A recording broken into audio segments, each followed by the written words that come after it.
your journey and your lessons, your journey, your lessons, your journey and lessons that can. Welcome back to the Journeys and Lessons podcast, where we dive into the stories beyond the people, their struggles, their triumph, and the lessons they have learned along the way. Today, I'm honored to sit down with Dr. Cheryl McClymont, from the vibrant rhythms of the dance hall in Jamaica to the pews of the church, and now to the lecture halls where she's lecturing in the School of Medicine. She is shaping young minds. Her journey is nothing short of remarkable. We'll explore her highs, low, her faith, and her powerful transition that brought her from the island of Jamaica to the United States, and her role that she's playing as a professor and an educator as she's nurturing and molding the minds of this next generation. Her story is nothing short of resilience, transformation, and purpose. So let me welcome my very special guest with me here on the program and the Journeys and Lessons podcast, Professor Dr. Cheryl McClymont. Thank you so much for joining me today on the program. Yes, not hearing you. Let me know if you're able to hear me. Okay. Can you Yes, hear there me we go. now? I can. Thank you Okay. so much for being here with me. Thank you for joining me, Doc. I'm so delighted that you're here with me on the Journeys and Lessons podcast. And on this podcast, we really seek to highlight the highs and low of person's journey. As I always said, people see the glory, but they don't know the story. And of course, we want to highlight your story, your journeys, and your lessons that have brought you at this part, and how your journey and how lessons that you have learned along the way that you can impart that will be a blessing to our listeners near and far. So let me officially welcome you and thank you again for being here with us. Doc, we're going to jump right into it, and we're just going to get into your business as we always say in this program. We get into your business. Talk to me about, as we tap into your journey. I want you to take me back to the beginnings. The beginnings is in Jamaica. I know in the pre-interview you're born in Jamaica, and of course I want you to take me back to how your journey started from the beginning from Jamaica. What is life like growing up in Jamaica, and to your transition maybe into the United States? Thank you for having me, Dr. Bryan. It's a pleasure, and I feel honored. I'm honored. Thank you so much for the Yes. opportunity. Yes, starting back in the island of Jamaica. I was born in the best parish, Manchester, and I went through a rocky childhood. At a tender age, I can remember my mom and my father separated, and I was at a boarding home, and my mom was living in Cayman Island. And at the time, she had us, single mom. She had my brother and I, like I said before, at a boarding home. She used to send money for people to take care of us because she was trying, because Right. my father was no longer in the picture. Matter of fact, he never been in the picture. So my mother, she fought for us, and it got so bad that the place that we were staying at, my brother and I, we were not going to school. Oh my goodness, there were other children there, and it was hard. And when my mom came to visit us, she saw the condition that we were in. So she decided that no, she got to give up Grand Cayman and come back to Jamaica and take her kids. So I remember that as a little girl. Sometimes I reflect back, and that's why I am the way I am. I have to give God thanks. If it had not been for God who was on my side, I wouldn't be alive today. Yes. And then, years later, my dad came back and took me and to the United States. And when I came here, I was living in North Carolina. I was in the seventh grade. So, that's a long time. And finished middle school. And then I went to high school. Then I came to New Jersey in 1994. I came to New Jersey from North Carolina and I finished my high school days. In high school, I became a party animal, I should say. And I left. I gotta be transparent, Doc. You know me. Right. I'm a Absolutely. Absolutely. transparent person, you know. And I graduated from high school, then I went to college. Things happened in college. I didn't want to be bothered. Start to follow friends. Mm, Dropped out of college and just started to party. I became a dancehall promoter. I became a hot girl. You know, I yes. was a part of a crew called Hattie Hattie Crew. When you Yes. see us in dance, nobody could beat us in party, and we all look good. But Yes. at that time, I did not know that God have His hand on me because I was thinking about God. I was thinking about party Right. and I had so much. I thought I was having fun, just partying Friday night, Mhm. Saturday night, Sunday. Sometimes I would party from Saturday night till the sun come up Sunday morning. But the thing about it, I will go to the dance, come home Sunday morning, bathe, get dressed, and go to a And go to church. church. I love God, but Yes. I don't know if you ever you can understand where I'm coming from, Doc. Absolutely, absolutely. Love I've had a God. guest with the similar story of my previous guest. She said, "I'll go to the party, come home, and I'm going to go to church because it's just embedded in me that I'm gonna go to church." And you will, and I will hear the songs and cry and say, God, I'm not going to do it again. But as soon as I reach outside and I hear a Bounty Killer, okay, it was a Bounty Killer was my favorite DJ. Yeah. As soon as I hear a Bounty Killer, I forget all what I told God when Yes. I was in church. Yes. And it happens that you could feel that pull. Hmm. Although you are a sinner, you can feel when God is pulling you. Yes. And one I will never forget, Doc. Bounty Killer was coming in New Jersey for the first time. I know that's my DJ. Yes.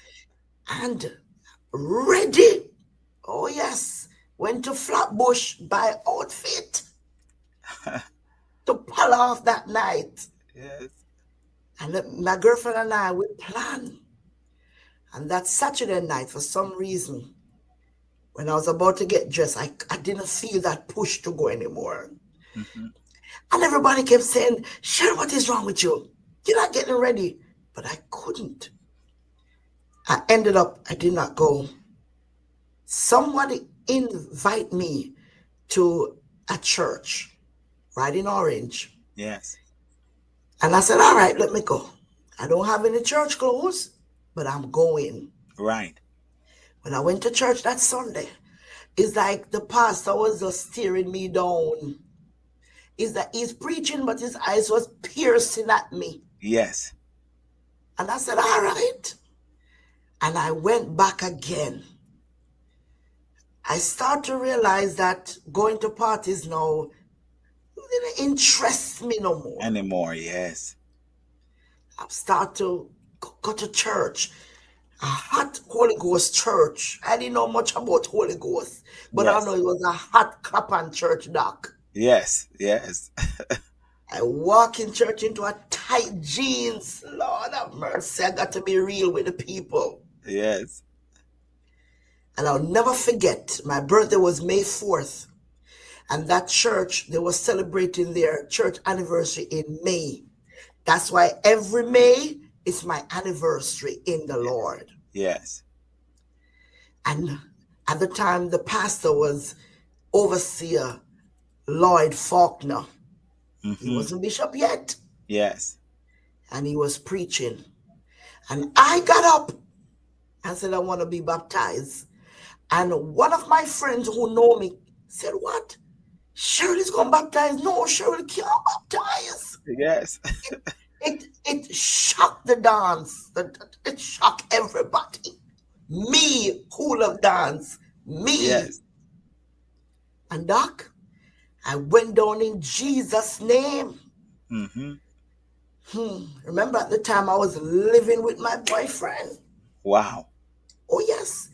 I walked out of the house that Sunday morning with just the clothes on my back, Wow. walked into the church and gave my life to God.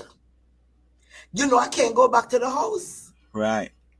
You can't So go my, back in that kind of living. no, no. So my friends put me up. The same friends that I cared for. That same week, God stripped me.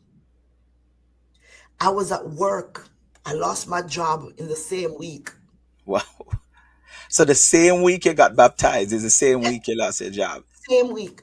Not only that, I became homeless the same week. My God. The same friends that I used to spend money on that we all are hot girls in dance is the same friends they call me. They say, Cheryl, come and take up your clothes. They were in black garbage construction bags. They put my clothes in on their porch. Wow. I became homeless. I didn't know where to go. Remember, I was a hot girl. I have money. I have friends. I have a roof over my head. And when I gave my life to the Lord that Sunday, by the Friday, I was stripped. Mm, Those friends turned their back on me, Doc. mm. I lost my job. I lost money. I lost everything. Yes. I called Overseer Faulkner and I said, um, sir, I am the young woman baptized Sunday and I'm on the street. I don't know where to go. I'm in Orange on the street. Wow. And he said, stay there. I'm going to come and get you. And he came and got me and he brought me to a church mother house, Mother Thompson. That's the house he brought me to. And Yes. he allowed me to stay there in a room. The devil is upset. You hear me? I was on the devil's hit list, Dr. Bryan. Satan wanted to tear me. Remember, I just got saved, a baby in Christ, don't know nothing. Mm-hmm. I suffered for this name. The Yes. Lord sent me back to college. I didn't have no family to pour into me, nobody to give me any money. I Yes. was going to school in New York, man of God. I was the only student that lived the farthest in my class So you're coming from New Jersey and you're going to New York now, to go to to go to classes. classes. Because here it And is, you drop out of college, and mhm, so now you get saved. You're mhm. trying to pick up the broken pieces because you're everything leave you. Lord strip you down, friends gone, everything. So now you have to relearn. All right, let me just pick up myself, go to New York to some classes, and try. What was the plan at the time?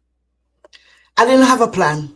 Mm, There was no plan. I just wanted to I know I have to get back in school right. because all my life, my family look at me like the black sheep. Mm, And they never thought that I would have become nothing in life. right. So they would put me down, they would say things. All I'm good for is to have kids. I'm not coming to be nothing in life. Yes. So those things start to haunt me. Mm, And my skin is I'm brown, but to them I'm black, you mm-hmm, know, because my cousins are lighter than I am. mm-hmm, mm-hmm. So they were prejudiced towards me. So a lot of people think our own family, they can become prejudiced. That's a lie. Your own can be prejudiced towards you. Right. They show it, you know. So I didn't have a plan. All I know, I had to go to school. So I went to school and the Lord allowed me. The Lord opened doors, paid my tuition. There Mm, were banks who were giving me check to go to school that I didn't even apply for. My wow. name came up in their database. Wow. Don't tell me about the power of God. Wow. You hear Wow. me? And I went to school and I finished in New York. The first degree that I have, I got the associate. I said, okay. I realized that associate degree doesn't mean much. You got to go further in Yes. order to be successful. So I started working. I was working full time, went back to school That was another headache. Find my one bedroom apartment. I tried everything so Mm-hmm. much. Oh my God, I lost my job. Then afterwards, I put school on pause again. Then I got evicted from my apartment. Couldn't Oh pay the my rent. God. Jesus. And I was in church at this time. Yes. Then the Lord opened up another door because I had to run. Then it's like I was on the run now. Right. Yeah, I don't know if you ever been there. You're Yes. I know serving what you God, mean. but you're on the run. Yes. One after Oh, the next. exactly. I've had several brothers to, approach me in a way that if you do this, I'll pay your rent. Right. But sometimes, the badness come back in me. Mm-hmm. Oh yes. Because when I look back and now, if I didn't have that fighting spirit, I would have give heed to them. Right. I messed up myself. But I didn't. Because I love God and I fear Yes. God. Yes. And the Lord opened door. The Lord sent me back to school again. Now I'm at my bachelor's. Yes. He opened the door again and put me through. When I completed the bachelor's, I said, God, I wish I could go further, but I don't have the brains. I tell God that. Yes. And I don't have the money, doc. Say, okay. I applied. I got into school for my master's now. Yes. Oh, Lord have mercy. The enemy lift his head, his body is healed, everything at me.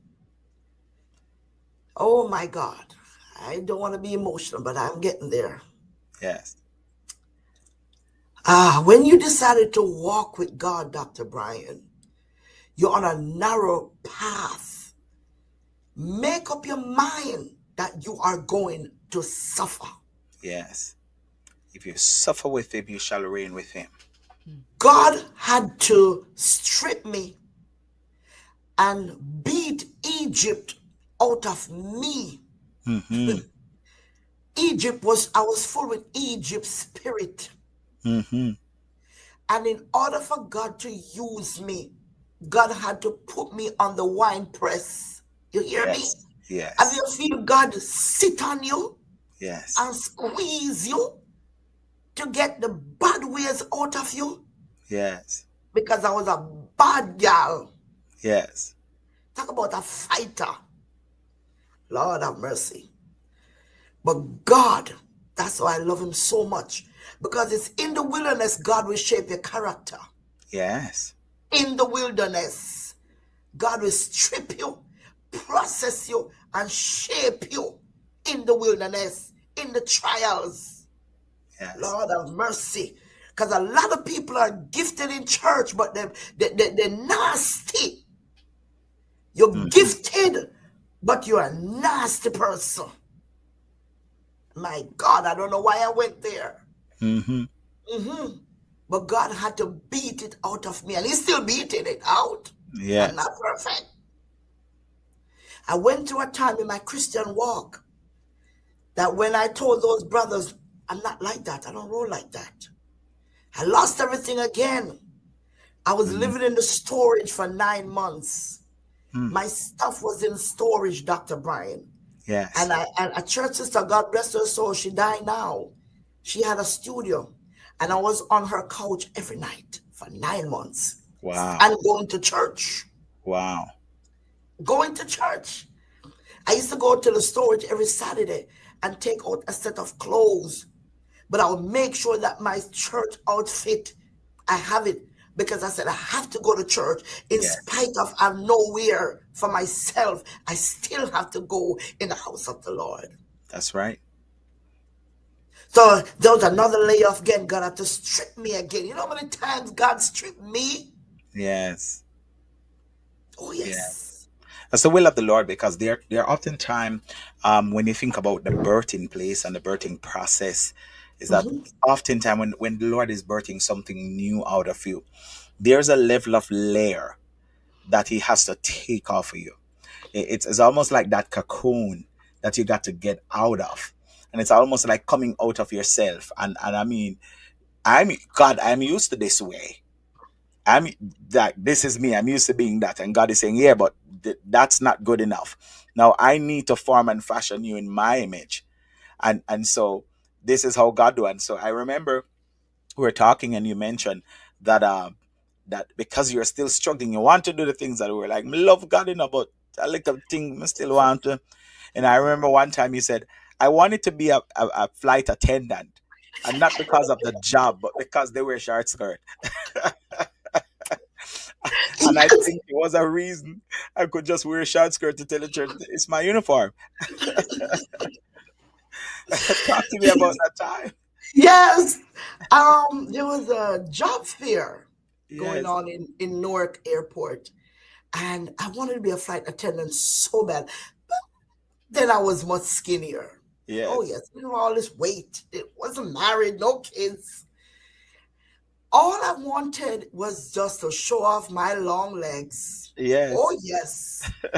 And I just wanted to be in those short skirts. That's all I wanted to do. And I went to the job fair and got the job. At the time, right now they're called United Airlines, but right. back then they were called Transcontinental. Ah, Yes. So I'm so happy. Went to the job fair, got my job, went to my pastor and told him that I got a job at the airport, the airline, flight attendant. Who told me to tell him that? Lord have mercy. Pastor said, no, you sit in that chair because there's a chair in my pastor's office. We young people call it the judgment chair. yes, Oh, yes. When Bishop Fauna put you in that chair, Lord have mercy. yes. And he put me in that chair, Dr. Bryan, and he said, no, no, no, no, no, no, no, no, no, no, no, no. You're not going to be a flight attendant. You have brains. Go back to school. He told me, you need to set goals for your life, young lady. Flight attendant, no, no, no. And I want you in church. So I look at him, I'm like, who he talking to? Because I already signed up for the job. Right. And he went off in the office. And let me tell you something, my flesh got up. And I went outside and I carried on. I said, who pastor think he talking to? I am Yes. a grown woman. I'm going to take that job. And I got the opportunity to travel for free with my long legs. I went off. But God have a way to set you up. Oh yes. Oh yes, he does. God has a way to set you up. After I calmed down, mhm, I listened to what the man of God had to say. I denied the job, although I was upset, Yes. but out of obedience. And you know what? I have to thank God today that I did not take that job. Mm-hmm. Because if I had taken that job, where would I be In today? hindsight, and a lot of time when you look back, you're like, God, I was so mad, but I thank God for him, you know. Yes. Mm-hmm. Oh, yes. I said it all the time. Because you're like, I wouldn't do that, and no, I wouldn't study that, no, I wouldn't have time to go back and do that, you know. So sometimes the Lord has destiny helpers, and He put pastors into our lives sometimes to Yes. redirect. They don't tell you what you want to hear, but they tell you No. what you need to know and need to hear, and what will be good for you and for Yes. your journey. How did your faith really shape your personal and professional journey? Later in you got married and so forth, but before we even tap into that, because here it is, you're on this journey, and it's almost like every time the next step is like the Lord stripping you, feel like you step back, and it's always a struggle going forward. But how has your faith really held you together during this time? As you tap into your studying and you're working and your personal development and a young Christian, and you're growing and you're learning, but how did your faith play a role? What helps me, honestly, Bible class, Sunday school, I always present, always be there. Oh, sorry, my light. That's all right. The light is sensitive. Yes, all right. Excuse me. I will make sure that every Sunday morning, church bus, that church bus will never miss me Mm-hmm. because I love Sunday school. I love Bible class. Those were my favorite services because you get to study the word and ask questions. Yes. And I realized that start to get in the word, when you start to read the word, that's when my eyes open, start to open to know God. Yes. Going to church is not knowing God. Mm-hmm. When you pick up the word and start to read about Him, Yes. mhm, then your spirit man start to grow. And that's what happened to me. And Yes. everywhere the church is going, I'm on the trip. If the church going to any other churches, I'm on the trip, because what happened? I want to hear what other preachers are saying. Right. Right. Church going to Canada for convocation, I'm on the trip. I put myself, made myself available, Yes. mhm, Yes. And for be the fully things immersed of in the things of God. God. Yes. Mm. Yes. Because I realized that anything you put before God is an idol. Yes. Yes, That's it's an deep. idol. It's an idol. Our jobs, our money, our families, our cars, our homes, if you put it before God, it's an idol. You're an idol worshiper. A lot of people Hmm. think when you say idol worshiper, It's a the statue. statue. No, no, no, no, Yes. no, no, no. But a lot of Christians have become idol worshippers. Hmm. You put it before God. Put it before the Lord and become. Talk me through being in church, getting immersed in church, doing the things of the Lord. And here it is. This handsome young man saw you approach you. You fall in love with him. And before you know it, he has changed your last name. Um, Well, I have to be honest with that one. My husband and I, honestly, we did not date at all. mm, I was the young children choir director. Oh, yes. Melodies of praise. Yes. I used to cook and bring food for the young people. And after I fed them, teach them songs. Oh, yes. But that's what I'm saying. I made myself available in right. church. Yes. I find something to do in church. Yes. So when people say there's nothing to do in church, that's not true. Yes. Okay? And one Sunday evening, I needed help to pick up the pot. So this young minister, he was on the phone with another person. So I kept calling him, asking him to help me to pick up the pot. And he said, I'm coming, I'm coming, I'm coming. So I got real upset now because I've been waiting to feed the kids. So I said, I'm talking to you. Who are you on the phone? I said, give me the phone, by the way. Let me tell the person that I need your help. So I took the phone from the brother and I said, hello, my name is Cheryl. Who are you? I need him right now. I guess my feistiness attracted him. Right.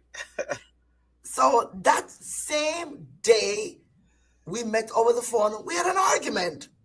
Because he Yes. wanted to wonder, who is this sister? I'm wondering, who are you? Okay. At the time, I was working at the hospital at night. So we exchanged numbers. I guess I want to get rid of him so fast. So he said to the minister, you like my number? I said, fine, give me my number. I'll talk to him later. I'm not interested right now. So we started to conversate, but it's nothing serious. Right. All right. One morning I came home, and I don't know if you remember, you used to have those phones. That's before cell phone becomes so much now. Right. You can walk in the kitchen and have the phone, pull it Yes. behind you, Yes. and you could leave messages on the house phone. Yes.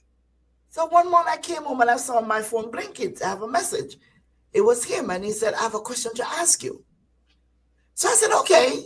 I'm not thinking nothing crazy, Dr. Bryan. Yeah. So when I called him back, I said, you have a question to ask me? Hurry up and ask me because I just came home and I'm tired. And he just asked me to marry him. And I said, what? You crazy. I said, you don't know what I look like. You don't know me. And he said, yes. The Lord told me that you're my wife. I said, the Lord could never tell you that. You don't know me. I don't know if you're ugly. I don't know nothing about you. Yes. And I give him my tongue on the phone. And he said to me, I was praying. As a matter of fact, I was watching the Word Network and I saw a tall woman preaching. And I said, God, I need a woman just like that. Tall, a preacher, beautiful. I need a woman like that. And he said, you are that woman. I said, how can you say that I'm that woman? I don't even know you. You never have a picture of me. And I went off on him. And I hung up the phone. Yes. Doc, afterwards I said, okay, I apologize. Then I said, yes, I'll marry you. But I said yes to scare him away. To Right. said, okay, she really said yes. Until when he called my pastor, I realized That that is this young serious. man was serious. My pastor called me in the office and said, daughter, there's a young man called me for you. Once Bishop said that, I bust out laughing. I said, sir, I never met him. I don't know what he looked like. I don't know if he's ugly. I don't know. Because back then we didn't have WhatsApp to see people. Right, We used right, phone right. calls. That was the January. Okay. We talk and talk and talk. The August now, Dr. Bryan, I decided to visit Jamaica to see him. Believe him, a man of God. I'm in the plane and I never pray for 3 hours like how I prayed from the plane, get up in Newark until it landed Montego Bay. Yeah. And then I was the last one to get off the plane because reality kicks in now. You're going to Right, see the right. guy. Doctor, I came out, went through immigration, and I was so nervous because now I'm going to face who I said yes to and Right. planning wedding. Mm-hmm. I came outside, I didn't see him. All I know, this car came at my feet. And believe you me, I saw when the person came out the car because I started to look at him from his shoes to his head. Right. I started to pray. I saw gentleman's shoes with some socks. Lord have mercy. I tease him up to this day about it. With some jeans on. And I start to go up. And when I finally reached the neck, I still didn't look at the face yet. I reached the neck. And I said, okay, God, this is it. Please, God. I was praying. I said, God, please don't let him ugly. Please don't let him ugly. Please don't make him have crooked, rotten teeth. Please Right. let him be decent. I was praying. Yes. So I decided, no, Cheryl, open up your eyes wide, lift that head up and look at him. When I looked at him and I saw him, I said, whew. It's like a sense of relief, just, Believe. ah. Yes, yes. And he said, what's wrong with you? I said, nothing. I said, you would never understand. I started to thank God all the way from Montego Bay to Manchester. I was thanking God in the car. I said, God, he's handsome. Thank you, Jesus. I was Yes. saying, The now, man the man said that the Lord tell him, and we're celebrating how many years of marriage? 20 years. 20 years later, still happily married. Talk me Yes. through as we run on. Talk me through um getting married. You're married now, and here Mhm. we are, and we're ready to try for children. And Okay. I remember Ooh. after having after multiple trying, let me let you go into it. Let me let you go into it Ooh. because I remember when I just met you and learning your testimony of something that happened to you after the child. But I'll let you go through it and run through it as there's so much more, so much layers to cover with you. So we're gonna run. We're gonna speed it up. All right. I got married and we decided to start having children. My first miscarriage I had, I was 5 months pregnant. Um, they gave me the wrong medication and I was having fibroids. Hmm. Oh my goodness. Lord, give me strength. I had to give birth to that child, mhm, on a bedpan. Mhm. I bled so much that night that the doctors told my husband and I that I will never be able to conceive. All right. The second miscarriage happened Mother's Day. Same day, that's Sunday. Mm-hmm. Mother's Day. I will never forget that. Mother's Day. I was in the emergency room having a miscarriage on Mother's Day. Mm-hmm. I got pregnant again. Before I got pregnant again, there's this doctor. When I visited him and he did some tests on me, he said, okay, I'm going to do a surgery on you and let's see if this will work. I said, okay. Remember, the doctors, they all told me that I would never be able to Right. conceive. But you see, when man says something, God Yes. have a way to Yes. counteract. That's right. That's right. Oh, God. I got pregnant again. And when I got pregnant again, I didn't tell anybody because my miscarriage journey, it wasn't easy. Right. I got mocked. I got laughed at. People said mean things. Other people got pregnant and they saw it in my face in church. And I had to bear that pain. Okay, I got pregnant now. I didn't say nothing. I was at work one day and I went and I did some blood tests. Mm-hmm. And the hospital, they called my job. I guess they were looking for me. So they called my job that it's an emergency. I have to get to the hospital. So I called my husband and both of us, we head to the hospital. And when I get there, they said, have a seat. We need to talk. I said, okay. They said to my husband and I that based on the result of the blood tests that I've done, I have to terminate the pregnancy. Wow. When the doctor said that, I looked at the doctor and I asked him to repeat that, and he did. And he said, based on an issue, which I understand medical terms and Right. Right. I understand all that. Because But by that he's time you're saying, in the medical system already, right? Yes. yes, so I understand what he's saying. And he's doing his job. I ain't beating him. I'm not knocking him. He's doing his job. I looked at my husband. I looked at the doctor and I said 2 words. I said, hell no. No. No. This child is coming. Mm-mm. And all the doctor is saying that, but Mrs. McClymont, I said, no. He said, okay. Anything happened, please sign these papers. I did.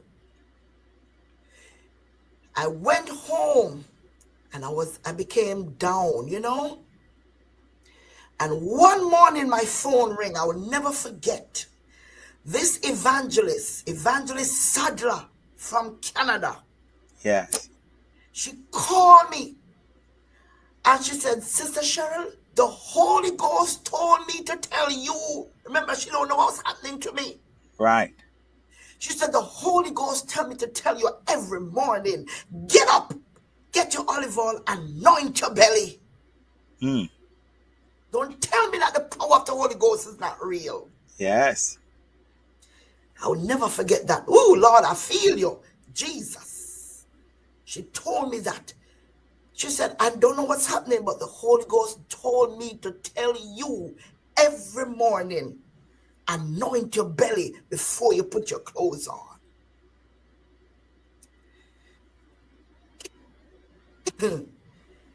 I reached 7 months. The doctor called me. They want to take him. I said, no. No. I'm not giving birth to a premature child. Hmm. Y'all told me to terminate him. And I stood up in the hospital. I said, God kept him for 7 months. God will keep him for another 2 months. That's right. He will be a full-term baby. Dr. Bryan, they all look at me like I was crazy. I went to church. I was like Hannah in the temple, just walking and talking. Sometimes I'm in the home, I'm talking to God. My husband think I'm going crazy now. Because this one, I'm not losing. Right. This one is coming. I prayed morning, noon, and night. That's why that song that you sing, and the one prayer we pray, Yes. I Yes. know about that song.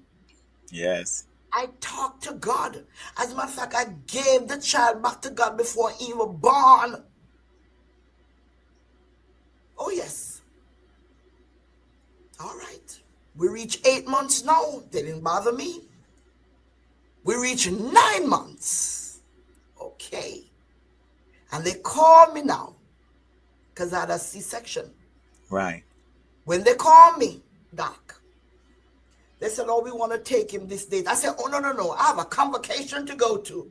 That was Gospel Light Convocation in July. Yes. I said, no, no, no, you're not taking him now. Take him on the 27th. I have to go to convocation. I know people think I'm crazy. Yes. They said, okay. They scheduled to take him on the 27th of July. All right. My husband and I, the 27th of July was a Monday. The Sunday morning, Lord have mercy, I could hardly walk. But I said, God, if you just help me to get in church with this big 9 months belly, just help me, just help me. When I Hmm. walk in church that Sunday morning, I walk around and I said, Lord, I have one more day to go. One more day. It's 9 months now. One more day. Keep me. And I grab a tambourine that Sunday morning. You know, I love my tambourine because my tambourine is my weapon. Yes. And I play that tambourine and I jump and shout. My God, one time they said, Cheryl, remember you're pregnant.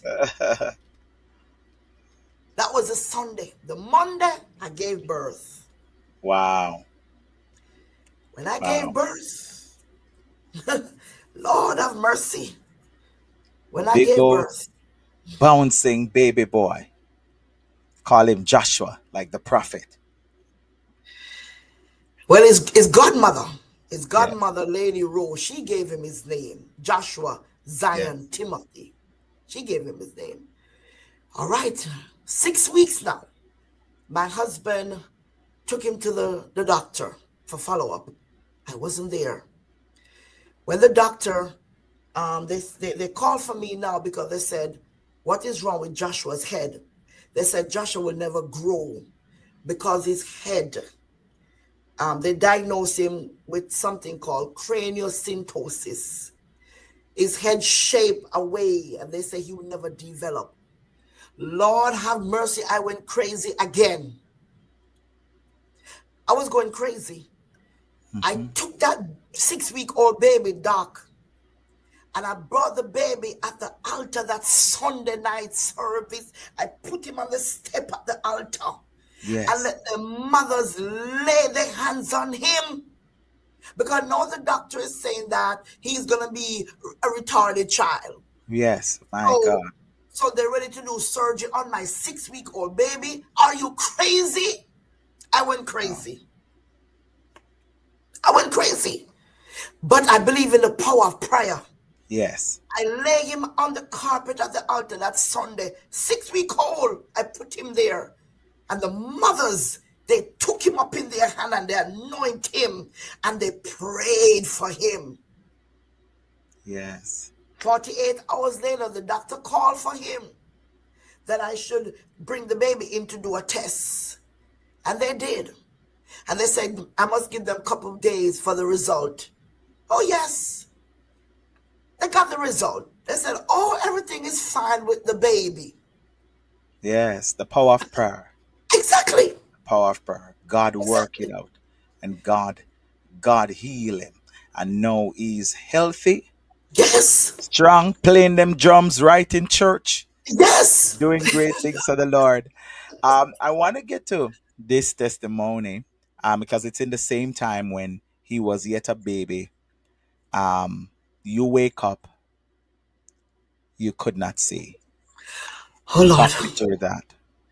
I Run went me to through it because I want to tap into your career. I mean, there is so much testimonies, so much, but I want you to talk about this. You wake up and you couldn't see. I went to bed natural, just like how you go to bed tonight. Hmm. And I woke up the next morning and I couldn't see.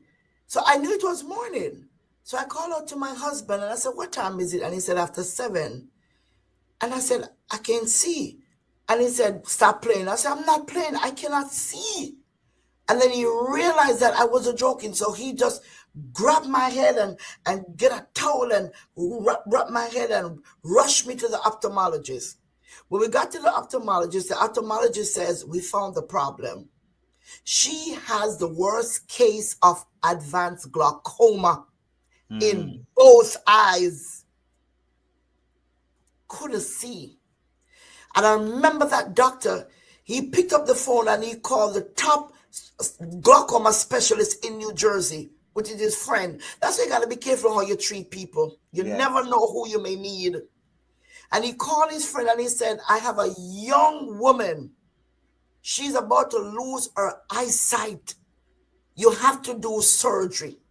And he gave my husband the script and he sent us to University Hospital.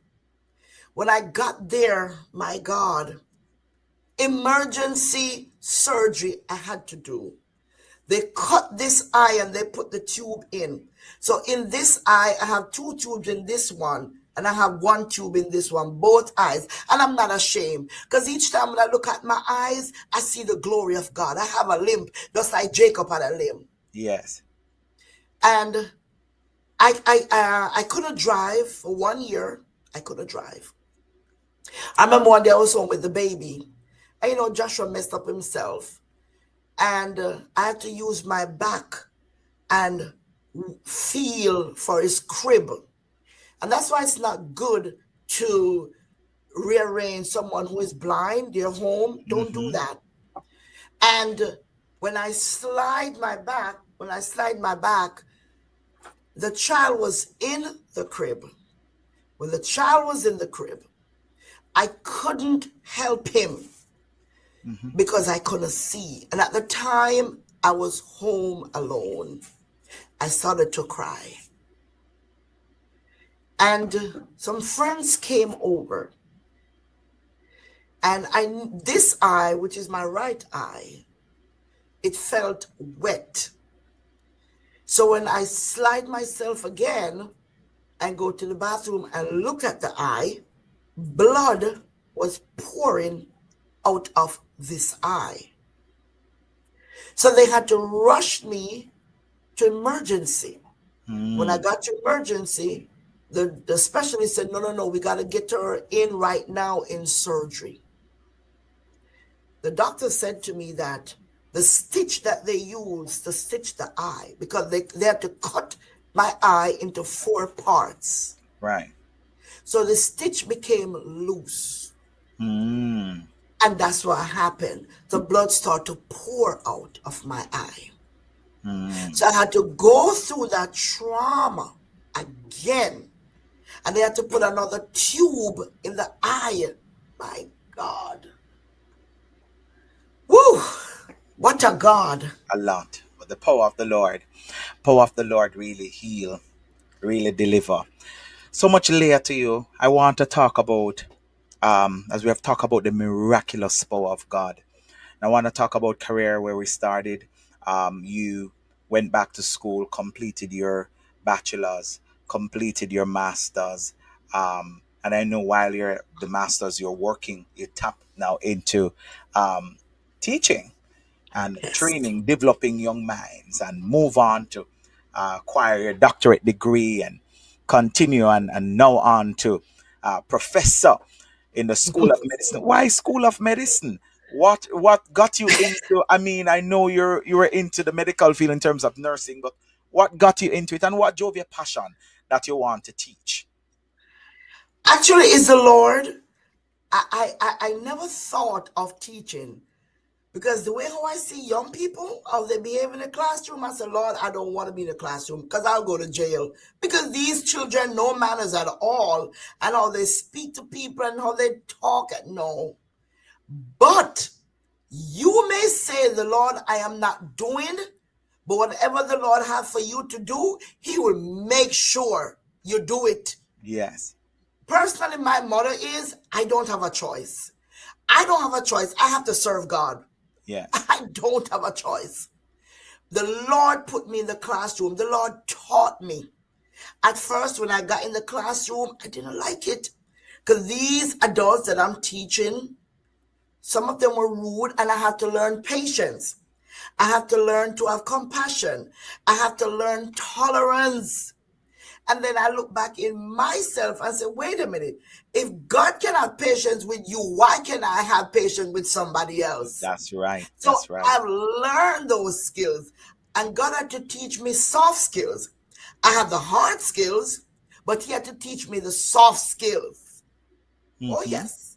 Mm-hmm. And I went back to school for my PhD. My boss, God also uses her to play a role in my life of helping, Yes. assisting me, in education.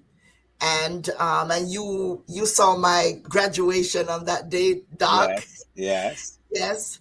And my boss, right now, I am the program manager here at Essex County College. I write the curriculums for the patient care technician, the clinical medical assistant, the CNAs, medical assistant, PCTs, those classes.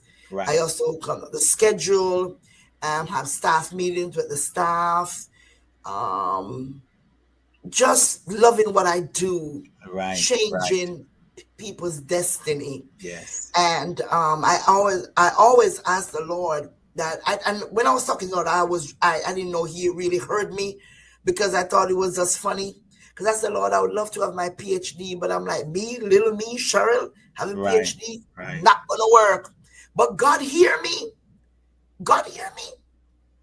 And He helped me.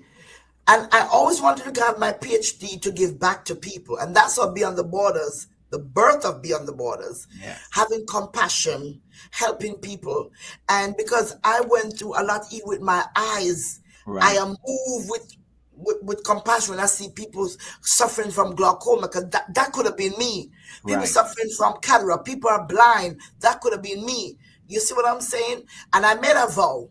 When I was going through and I couldn't see, I said, God, if you open up my eyes, I will do your work. I will do mission. And it's very important when you make a vow, you honor your vow Honor your vow. because God did His part and I had to do my part. Yes. As we talk about Beyond the Border mission, for those who are not familiar, talk to me about what Beyond the Border mission is. I know it's your charitable organization in which you're running. Talk to me about it and the work that you're doing within the space. With Beyond Beyond the the Border. border, yes, yes, Doc. Beyond the Borders International Mission. What we do is a charity foundation. I've started it, and for our beautiful island, Jamaica, but not only Jamaica, I ship to barrels of food to St. Vincent, also Haiti, Antigua. But for Jamaica, I've shipped the container barrels, not the container barrels, barrels plus the boxes, the Freights. commercial Yeah. boxes. Commercial Yes, those freights. huge ones Right. with medical supply.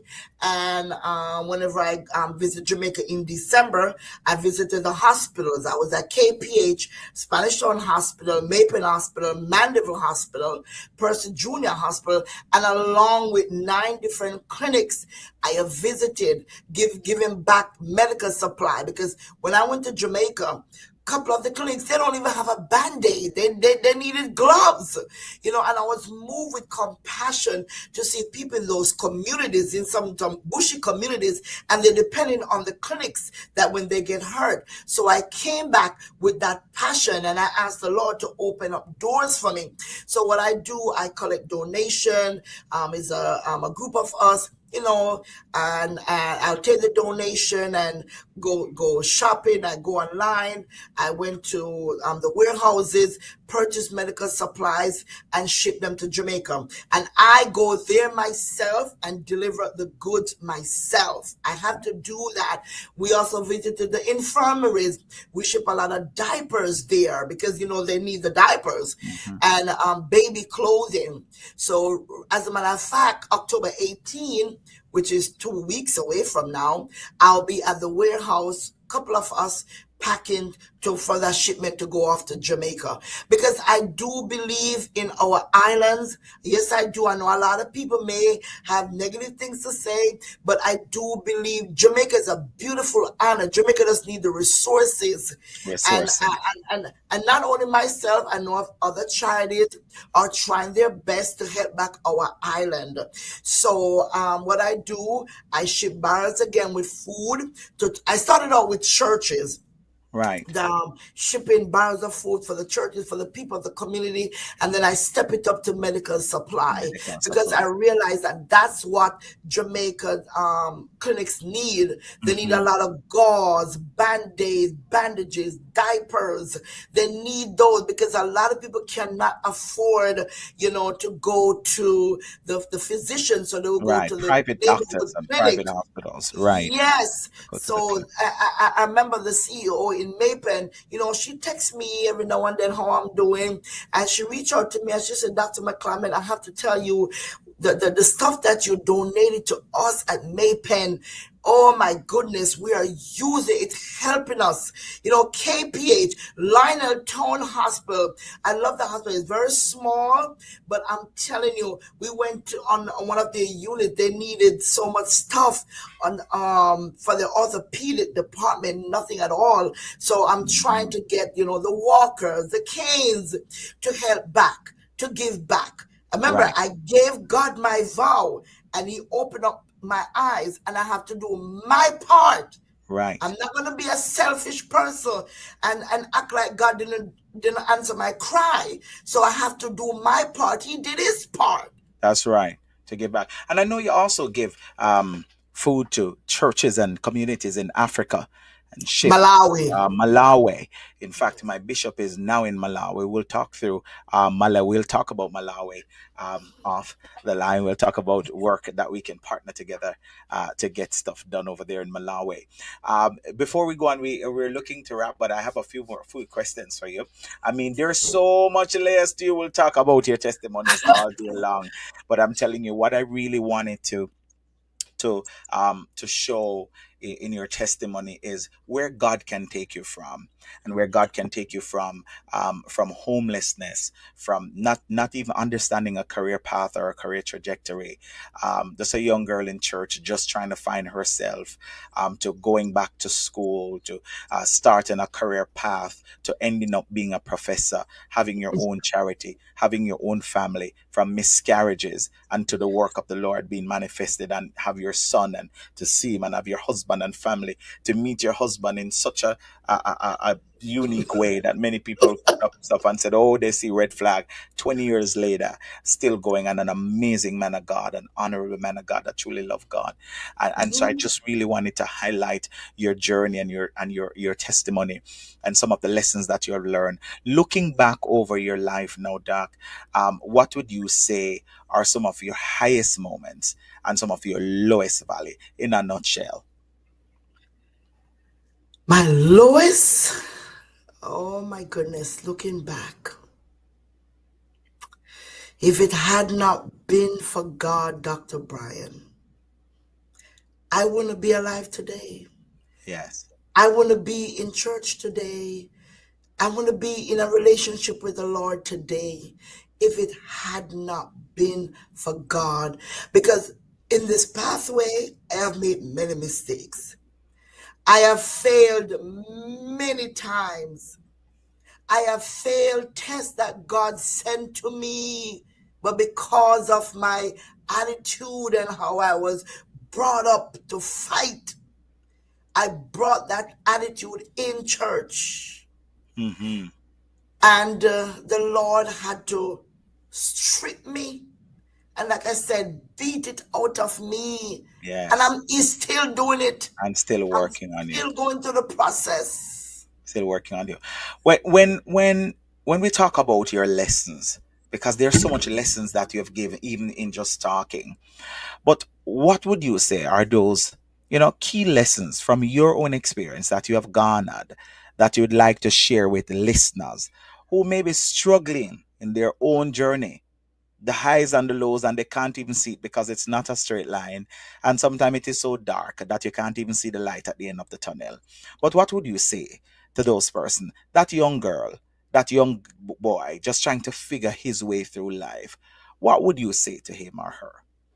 The key is God. Nothing else but God. The key, let me say the master key, because you have a lot of Hmm. keys, but the master key is God, not people. Because people will love you today and hate you today.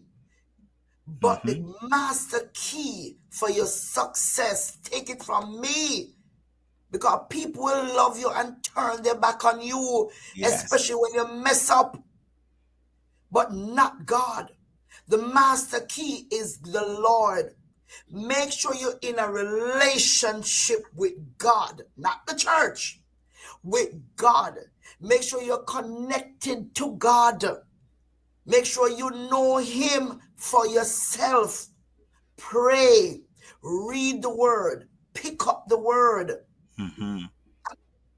teacher, but be a praying person. Hmm. Talk to God, Talk to him. trust Him. Because if He can, look what God put me through the process. And I'm still in the process. Yes. Oh, yes. But Yes. I'm telling you, I'm encouraging you, put God first. I said this all the time. It doesn't matter what you have in life, but if you don't have God, you don't have nothing.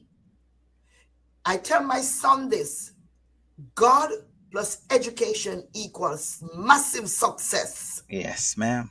But if you have education and don't have nothing, you don't have nothing at all. Yes. God is first, then your education. And you want to see success?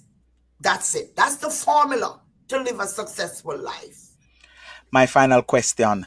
Talk to the young girl in you, looking back at all that you have accomplished and where you are now and the seats in which you're sitting in, to be walking the halls of lecture theatre and teaching to thousands of minds that have come through your hands through all these years. You have been teaching, and through years of medical training and hospitals, and the amount of lives that you have touched, from people everywhere through Beyond the Borders mission to people through the church who have come to know you and to love you, and lives that you have touched in some way, fashion, or form. Looking back at that young girl, just trying to make her way, struggling, jumping on those buses and train and anything to get to New York City and back to Jersey in the evening, doing all of this, just trying to find her place and sometime ready to give up. Looking back at the young girl, but now fast forwarding to where you are, what would you say to her? About two line. What would you say to that young girl in you? Thank you, God. Mm. This young girl, through my struggles, my pain, if it had not been Hmm. for God who was on my side, the devil would have had me in his field. Mm. When I looked at how I came up, rough, hostile environment, being beaten, being abused, being lied on, being scandal, being talked about, I'm not coming to nothing in life. Look at her. I'll never forget, I was told, my own family looked at me and told me that somebody should just kill me. Mm. And I walked with that pain for years. And that's why I had an anger spirit. Mm. But God took all my mess and collected it. And now my mess has turned into a powerful message to help Yes. others. Yes. Yes. This is just so powerful.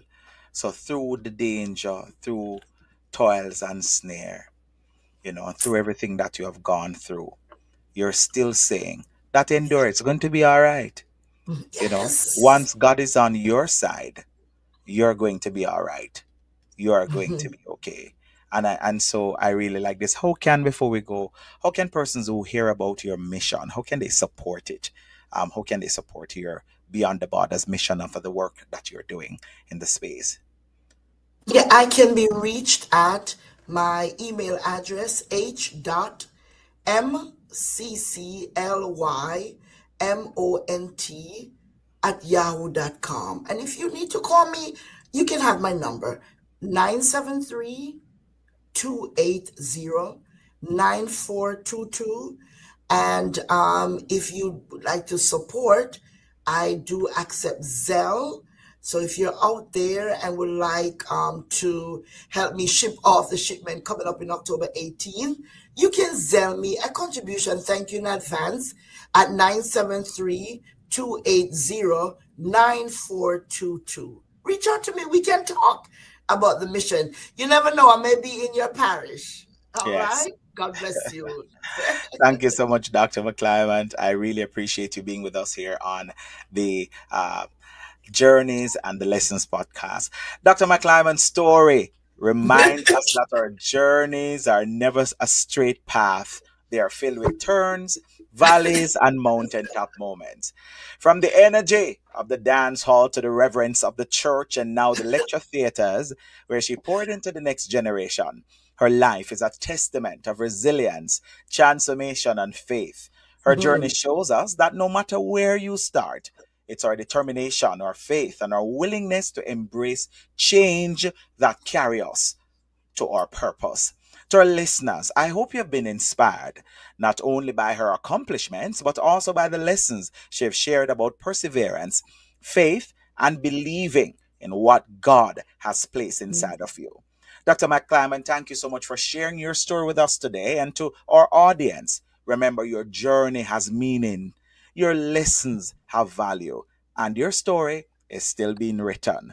So don't give up. Stick to the plan. All right. So thank you so much for being here with us. And thank you for tuning in to the Journeys and Lessons podcast. Until next time, we'll find another story. We talk about the human's ability to persevere and to come true. It's a Journeys and Lessons podcast. Unlock, unfiltered, your journey, your lesson. Take Thank care. you. Thank you so much, All Doc. right. All right. Thank you.